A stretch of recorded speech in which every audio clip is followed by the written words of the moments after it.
గంటలు నింపబడితే దానికి వచ్చే ఫైరింగే వేరు. ఆమె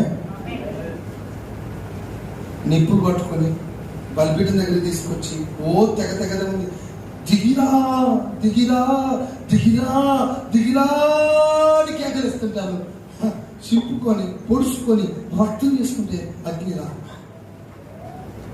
వచ్చింది. అగ్ని వచ్చిందా? ఏం లేదు. ఏలియా, నువ్వు జీవమున్న దేవుడు, దిగిరా ప్రభా అన్నాడు. వెంటనే అగ్ని వచ్చి నీళ్ళను కూడా బుగ్గిని కూడా మాత్రం ఏం చేసింది?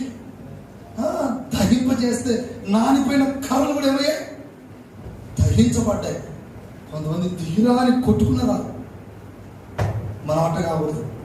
ఆత్మలో మండుతున్న కొద్ది, అభిషేకంలో మండుతున్న కొద్ది, ఆత్మలో మండుతున్న కొద్ది అద్భుతకరమైన కార్యాలు, సూచక్రియలు, మహాకార్యాలు మన ప్రాంతంలో, మన సంఘంలో జరగాలని కోరుకుందాం.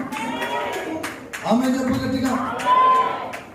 అభిషేకం లేని వాళ్ళు, ఏదో ఆత్మ లేని, ఆత్మ కలిగిన వాళ్ళు ఒక 10 మంది నిఖార్సుగా నిలబడి రోదన చేస్తే, ప్రార్థన చేస్తే అద్భుతాలు జరిగిపోతుంది.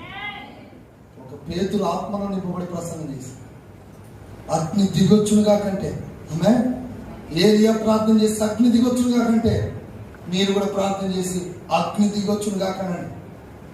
ఆమె భగ మండుచున్న అభిషేకంతో మనం నింపబడాలి. ఆత్మ పూర్ణులమై మనం నింపబడాలి. ఆత్మశక్తితో నింపబడాలి. అగ్ని పాత్రలుగా మనం మారిపోవాలి. ఈ కడవరి దినంలో అగ్ని పాత్రలుగా అభిషేకించబడి మనము శక్తివంతమైన బిడ్డలుగా మారితేనే మనమందరము కొనిపోబడి ఆత్మలో బలవంతులై. శరీరంలో కొంతమందికి నీరసం ఉంటారు, కానీ ఆత్మలో బలవంతులు. కొంతమందికి శరీరం బలం ఉంటుంది, ఆత్మలో వీక్నెస్.